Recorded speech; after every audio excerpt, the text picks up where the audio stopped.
Welcome to Paris. We are at Charles DeGaulle Airport, Charles DeGaulle International Airport, named after the famous French president. Looking at a Air Norway Boeing 737.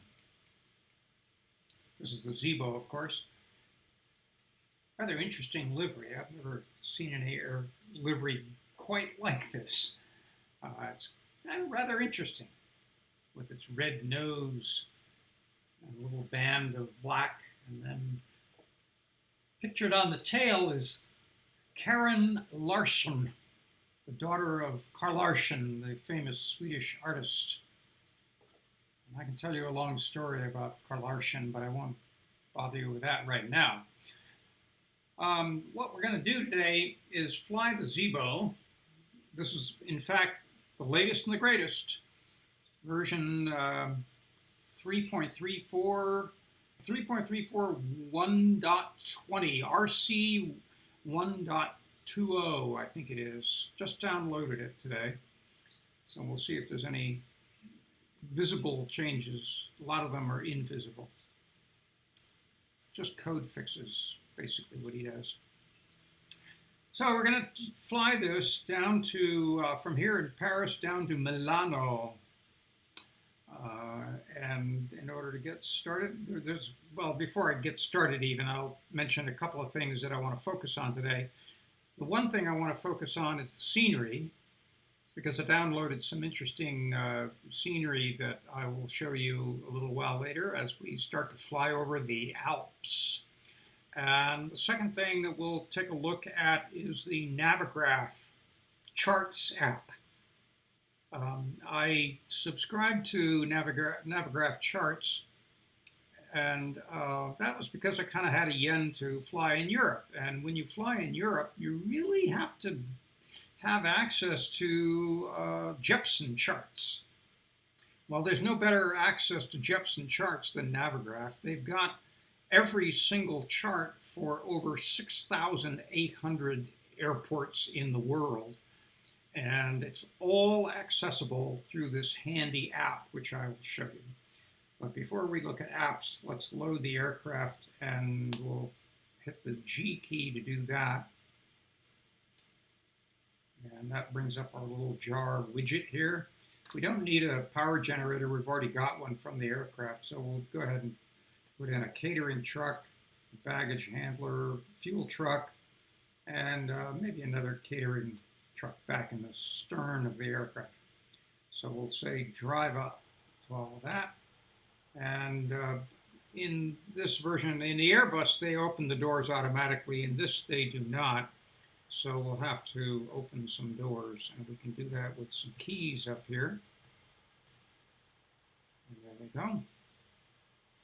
And you can see the baggage handler drive up to his port. They don't have pallet loaders on this particular version. On some they do. When you fly the JAR aircraft, they also have pallet loaders, which are interesting to look at. All right, let's go inside. Take a look first at the entryway, and we see the door there. The gate is open. And now we can go up here to our iPad. So I've prepared our flight today in a couple of different ways. And using SimBrief, I first established the flight using Navigraph, and then I exported the flight as a file, and then copied that file here into SimBrief. And so SimBrief is reflecting the route that we've established. And our airline is NAX, which is Norwegian. It's actually going to be flight 212, not 2121. LFPG to LIMC, and we've got everything else set as normal. Now from here, we can go over to the Navigraph charts, which is this. First of all, it provides you a variety of different ways of looking at landscape. You can look at it as a world map, high en route, low en route. And I find it very nice to look at just the map itself and see the landscape that you're flying over. But the real secret or the real joy of this application is when you're developing a route and you know, for example, you're flying into Milano and you want to determine which star pattern you want to use.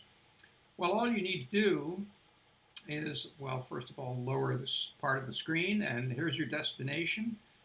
Right or left click that, it says Open Charts List. And if you look down, here's all of the various star patterns that you could possibly pick. I mean, it would take you all afternoon to go through these and just look at and analyze which pattern is going to be the correct one. We know that our route is coming on this line right here and terminating at a point called Odina.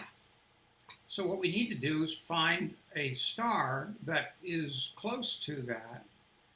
And in order to do that easily, you just show the visual overview by clicking this.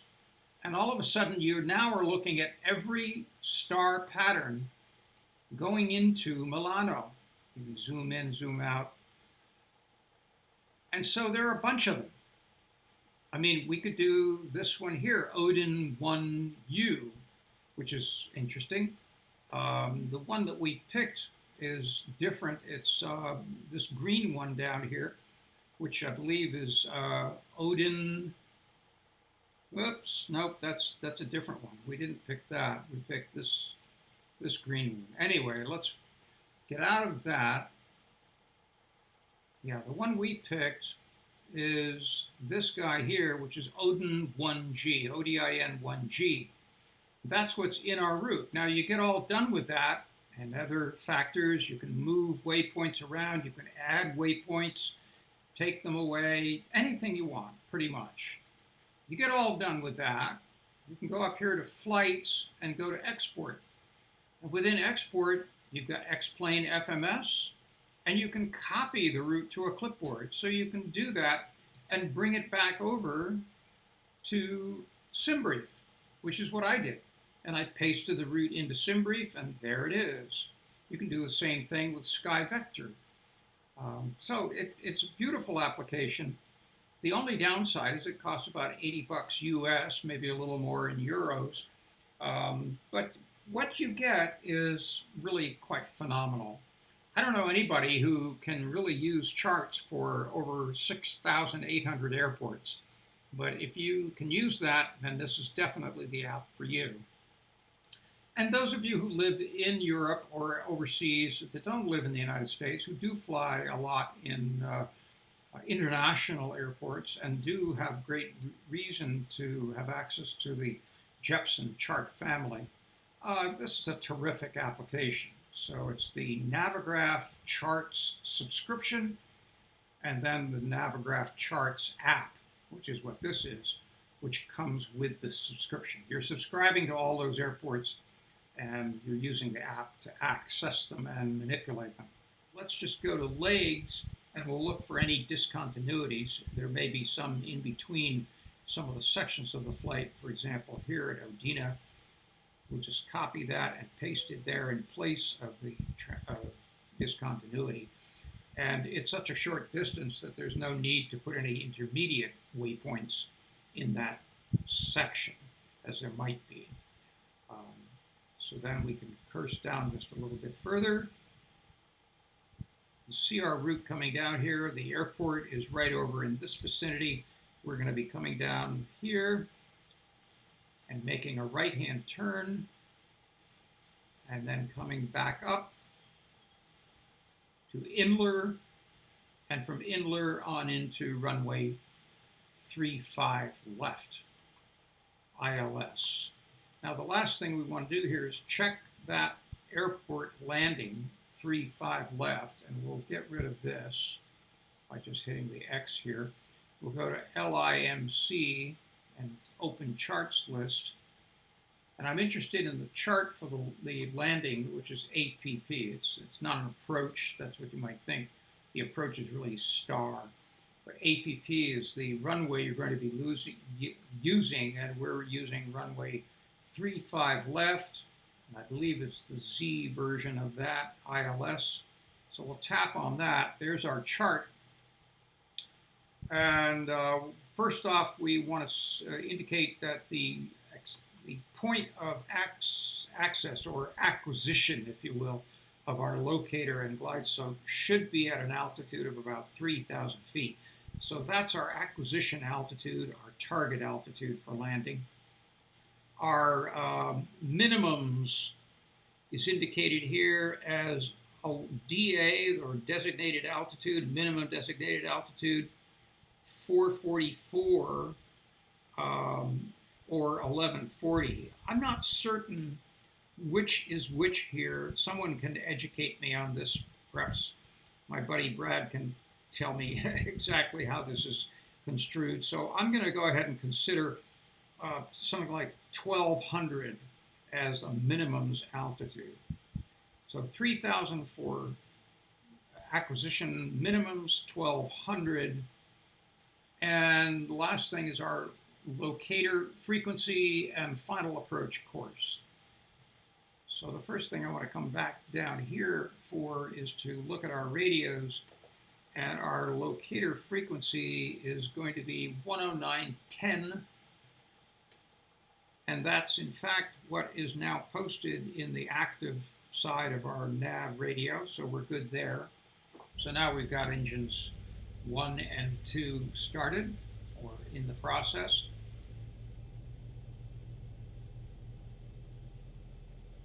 Turn off this master caution light over here. Set parking brake. We will set a parking brake. Connecting tow, standby. Interesting Franglais accent he's got there, isn't it? I can't wait till we get to Italy. We're ready to roll, so why don't I go ahead and take care of that chore, and I'll meet you out on runway 08 left. We'll be on our way to Milano. I'll see you shortly.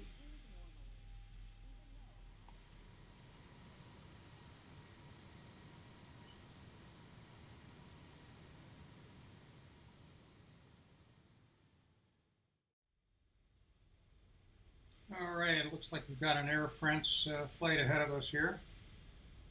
And we might be getting bumped by another one. All right, looks like he's coming around. Let's go inside, turn on some lights. Flip the engine switches over to continuous spark mode. And we'll go ahead and activate the strobe. Come down to the transponder and turn that on to TARA. Delivery, Star 9464. Star 9464. And we've got some chatter coming from our tower. We're currently at the signature. TC indicates we're okay, nothing else in our immediate vicinity, so we'll go ahead and taxi out onto the runway. Now you can contact me. I have a new plan.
Departure, lights,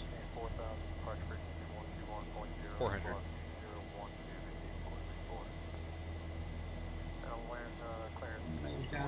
bit.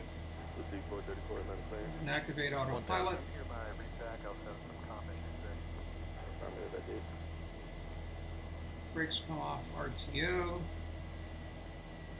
The other way.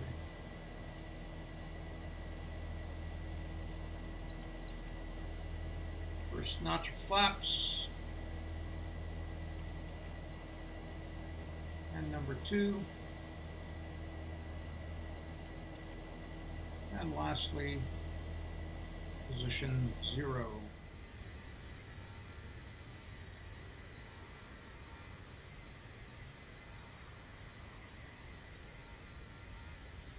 We'll go ahead and turn off our lights. Track them. And let's see what we can do with the sound of all that chatter. That's a little plug-in I've got called XATC Chatter. Has a little control panel, and with that we can lower the volume, which I thought I did yesterday, but maybe you need to save it. Anyway, we'll lower it down to about there. Ah, there's the save button, yes. And what I want to use is the Europe version, not the US, because we're in Europe. I haven't explored all these other buttons yet, but let's save that.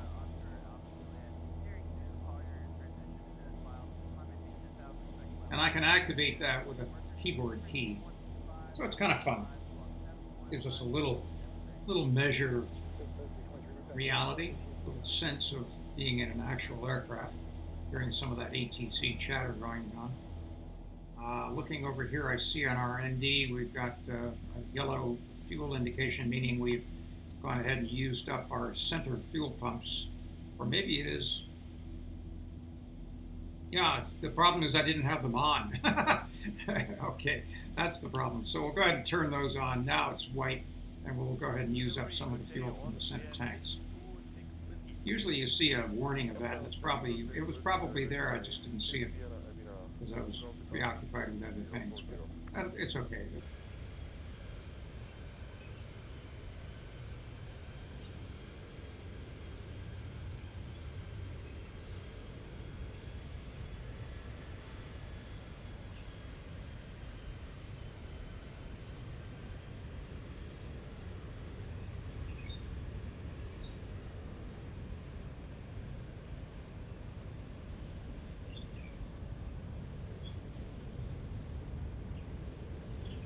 We're heading into the mountains,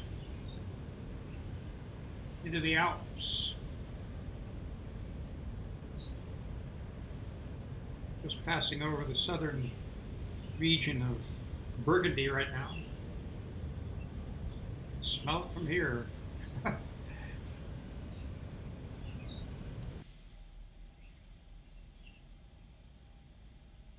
Take a closer look. Yeah, we're headed toward this SPR-35 waypoint, or fix,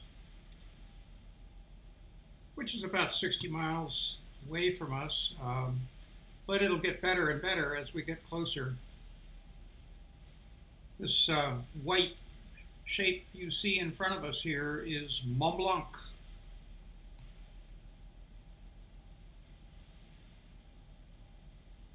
And it will get in much sharper relief as we get closer.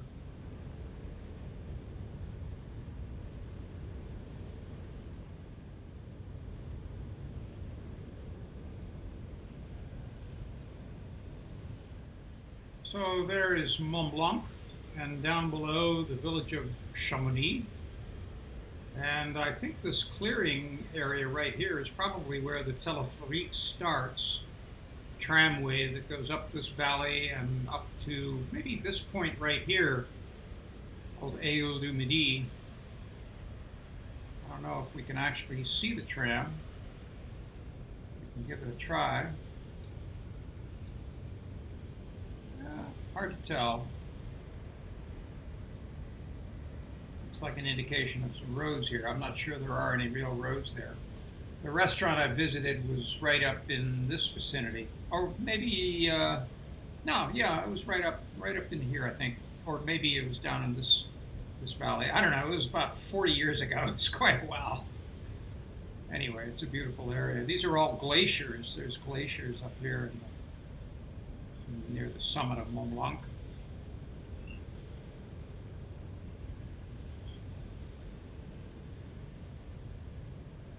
Beautiful terrain.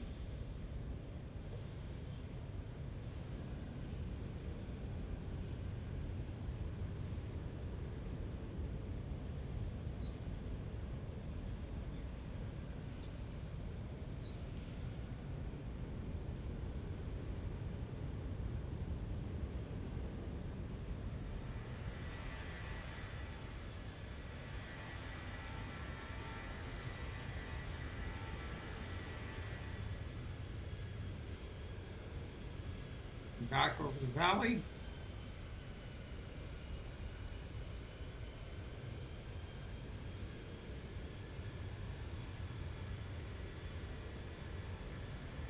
I wanted to share with you some of the other scenery in this region. I'm not sure what this dividing line is. Some sort of separation between scenery areas. It really is remarkable what you can see with this kind of addition to X-plane default scenery.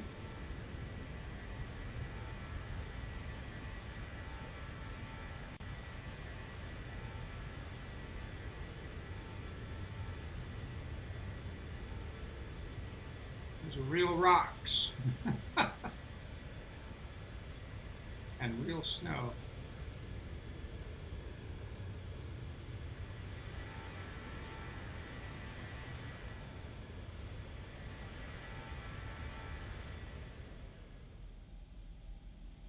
Lago Maggiore. That's what you see right here. Lake Maggiore in northern Italy.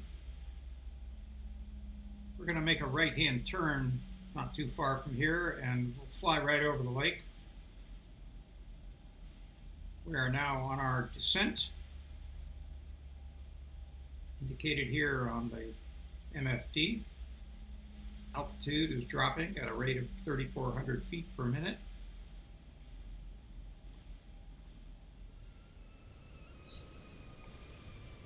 Speedbird 38 Delta Bravo, contact 121.8 for bike. 118.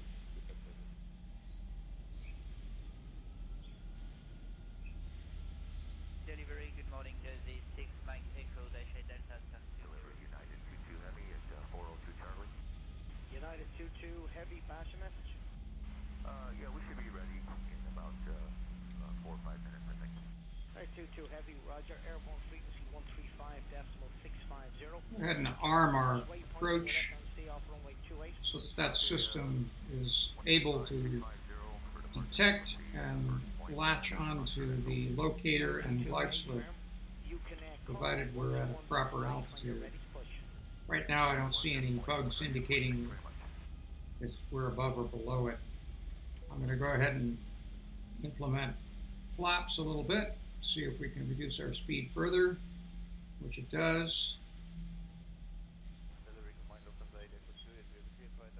We're still descending a little bit to reach our acquisition point. No pink diamonds yet, or pink, yeah, diamonds, triangles, squircles, squares, shapes, whatever they are. But I see something indicated here, and that's encouraging. And there we go, single channel.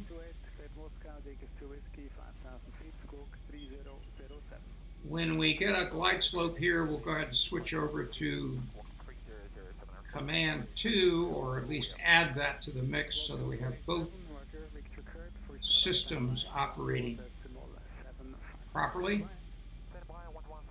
There's our runway up ahead, the one on the left. There's our locator. So I've activated both channels of our autopilot. And you see the INS, or the IAS rather, is indicated 183. I'm going to dial that down right now to about 155 and then keep increasing that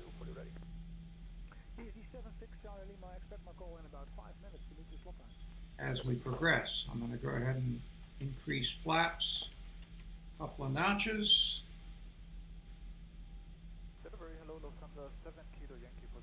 Arm the gear, and we'll go ahead and lower that.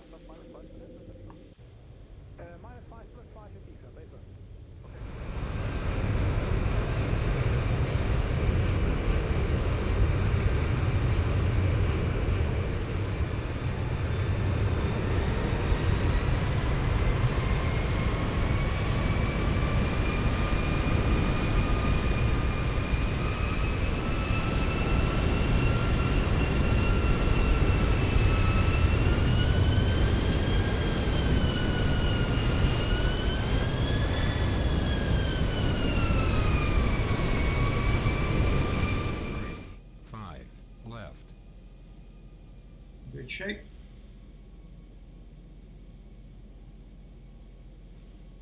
Copy lights look good.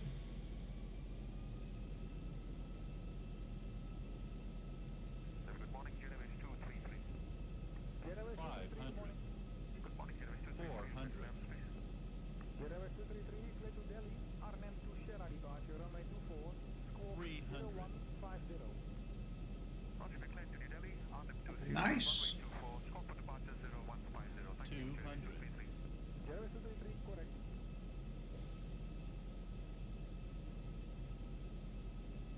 100. 50, 40, 30, 20, 10.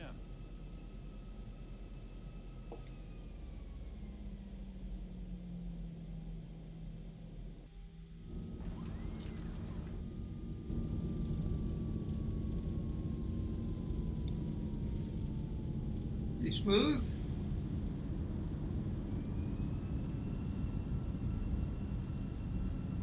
knots.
Go ahead and pull off here.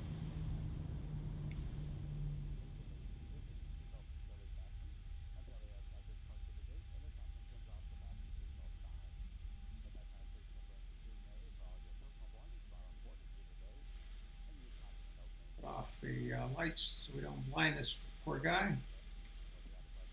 Taxi lights. Go ahead and turn on the round lights.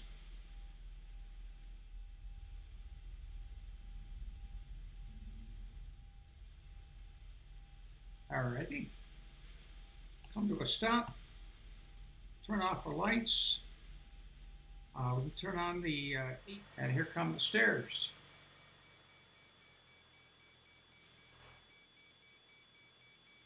And the loaders. There we go. So now people can get off.